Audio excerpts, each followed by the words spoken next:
Hey everyone, in this training video, we're going to cover what not to do in a bulldozer. Yes, we see a lot of new operators come through our site. We're going to cover some of the top mistakes that we see. Check this out.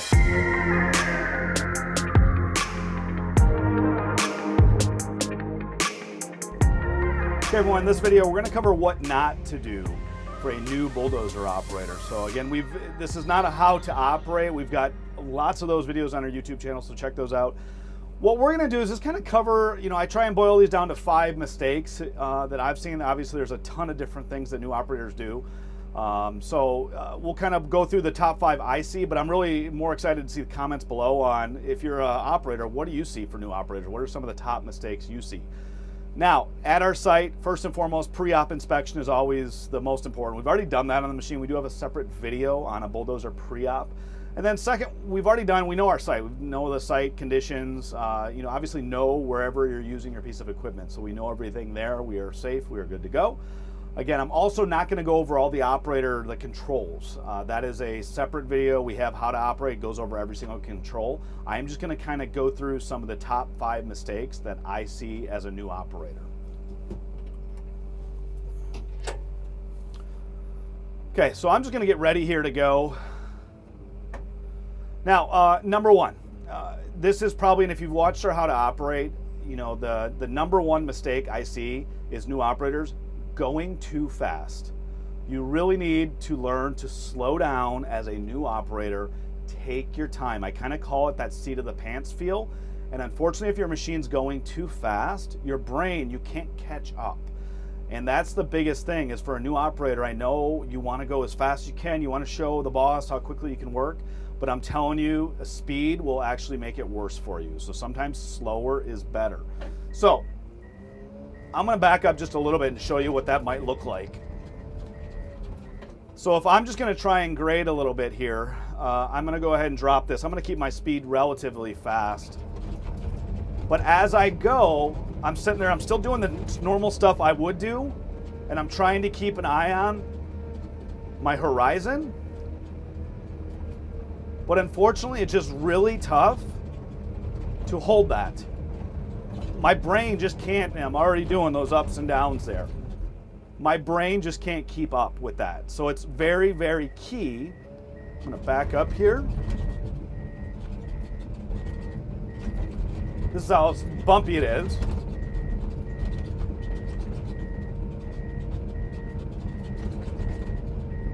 So I go back here, this is why it's really important, have that speed all the way down. So as my speed's really, really low, and again, I know it feels for a new operator, I'm like, oh, I'm going so slow. That's what you have to do for a new operator. You have to give your brain time to react to it. Control your technique. You cannot control your technique at a high speed. It just takes a lot of experience to control that. So that's the number one is the mistake I see is people just going too fast. If I bump my speed here, you'll lose it all. As you get better, that's when you can start ramping up your speed. I'm gonna back up here, we'll go again. Okay. So that was number one, going too fast. Number 2 is not loading your blade, or I also call it, if you're closer to a finished grade, some operators will try and skim the top. That's what they're trying to just take a little bit off to make it level. The problem with that is if you don't have your blade loaded, you won't have material in front to fill in some of those dips and things like that. So often what I'll see, I'll lower my speed down here, and I'm still watching my ends, each side here. But as I'm going, I'm watching and I'm just trying to skim the tops. But you'll notice when you do that, when you're just trying to get the very top, I don't have any material in front of my blade to fill in some of those holes. So this is extremely inefficient to try and just skim the top of it. So as much as some operators are hesitant to get a loaded blade, because they don't want to, I'm going to push all that material out. Once your blade's loaded, you can slowly, gradually let it drive out. But you'll see right there, it's just not, it wasn't that smooth. So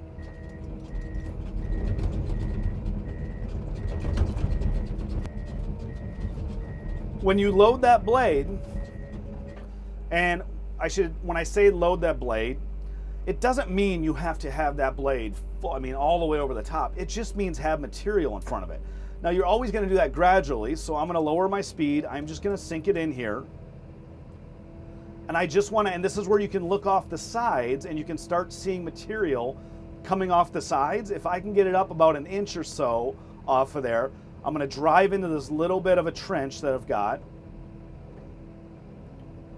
And then once I have a loaded blade, I've got material to fill in. I can pull back a little bit because I'm driving into this and I'm looking at my horizon. The other tip that goes along with this is sometimes less is more. You see new operators doing a lot of adjustments with their blade. Every time you make an adjustment to that blade, you are either putting a speed bump in, leaving something below you, like a dip, increase, so it's sometimes less is more. But now that I have dirt, you see on my right side it actually filled in, there was a little bit of a hole there. And as I have that loaded blade, I can bump my speed a little bit then. It's a lot easier, more forgiving if you have a loaded blade than to try to skim the top. The final piece there, and again when I was saying control and do minimal input on that, if I start pulling that up, I just basically left a speed bump in front. I lost all that material in front, and now I'm going to compensate. I'm going to try and go down, but my dozer tracks are going to drive over that. So now you see my machine's going up. I can feel it in that seat of the pants where my machine's pivoting up. So that's where I say less is more a lot of times, is avoid doing too many adjustments to that blade. I'll do one more back here, kind of come through the center. So again, if you watch our Bulldozer 201, we go over more grading techniques on how to get, that's probably the most, the thing that's the toughest for an operator. And I tell people, there is nothing that you're going to do in a machine as far as a dozer. There's no video you're going to watch, no class you're going to take that's going to make you good at this. But we do have some tips on that. Sometimes having just a little bit of a blade angle so you're not perpendicular to your tracks, so that'll avoid a little bit of that washboarding. But again, the key is slow, subtle, little adjustments. Sometimes less is more instead of making a ton of adjustments. So you see hands are off right now, little adjustments. I'm letting that sink in slowly. And then once you have a loaded blade, this makes it a little bit easier to go faster because you have material, and then sometimes the less you do, the easier it's going to be.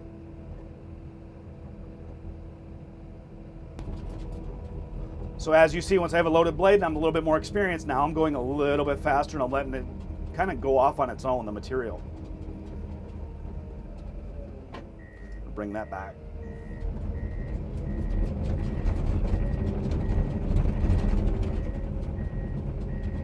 So that was our number 2, was not trying to skim the top. You don't want to do that. Number 3 is using that decelerator to control your speed. So a lot of new operators, when I say go slower, a lot of times what I'll see is a new operator will have this down.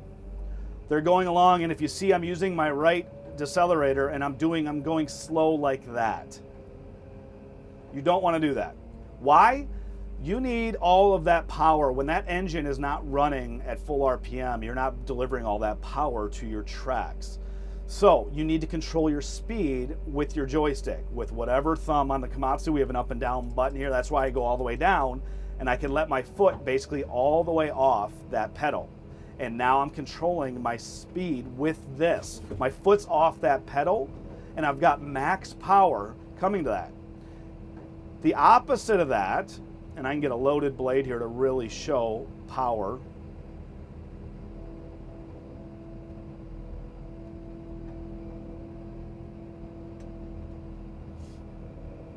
I'm going to go a little bit deeper.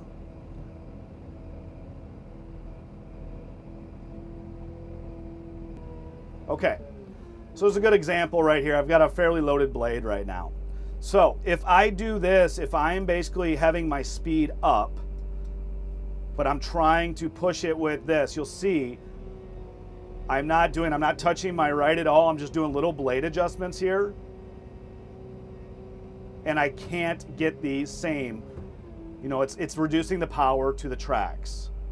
If I reduced my speed all the way, but let my foot off, you'll see how much more power I have right there, because the engines are running at high, at full RPMs, and then I'm able to push a lot more. So the key there is not controlling your speed with your decelerator pedal. You want to do it with the joystick.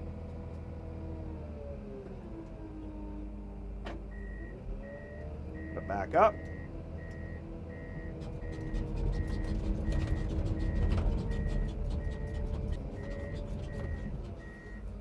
Okay, so that was number 4, was not using, I'm sorry, number 3 was not using the decelerator to adjust your speed, using your speed settings on there. The 4th one is not avoiding turning too much. We got a nice little snowstorm here that we got into. Welcome to Minnesota, right? So, not turning, kind of the same concept there. If you end up trying to turn with a loaded blade, what you're doing is you're dividing that power on your tracks to one track or the other, and you're only going to get maximum load, maximum push, with equal power going to both tracks. So if I go forward here,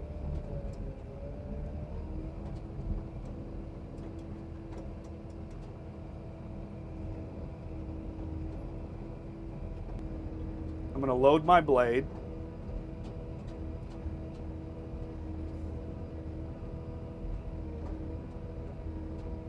Now, as I go here, if I try to turn, you can see it basically shuts down one of my tracks over there. I'm gonna keep so I can move at least. And it'll stop me. So that's why ideally you want to avoid with a loaded blade, you want to try, and as important is in your setup, to make sure you're kind of going where you want that material to go. Because if you're going to try and do a turn with a loaded blade, you lose a lot of efficiency there. If you're trying to move material one way or the other, that's where you're going to want to swing that blade. So that's where if I angle it right now, one way or the other, my tracks are still carrying me straight forward, but my material will carry a little bit left. So you'll see how I'm still moving there, but I'm not as much steering, but I am getting material to go left. That's instead of trying to do this. If I try and turn right now, it's not going to work. So you want to try and maintain forward motion as much as possible when you're doing that.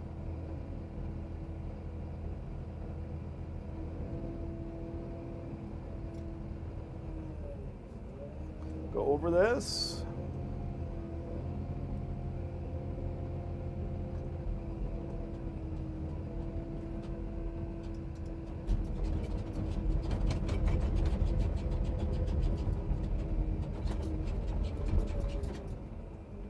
Okay, number 5, final piece. And on most of these, you will see that what I've, run the wipers real quick.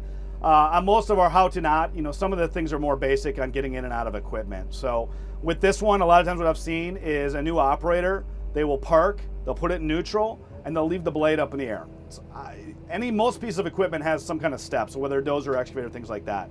So you don't necessarily want to be jumping off track. So what you want to do is set that blade flat. If I leave it up like this right now, I'll throttle it down. My bucket's up, my blade's in the air. Then I'm doing this kind of awkward hop. So right now my blade is up in the air, and then for the next person getting in, it's really tough to get in. I'm sitting there trying to climb all the way up and doing that. So it's important to set that blade flat on the ground anytime. So lock levers down.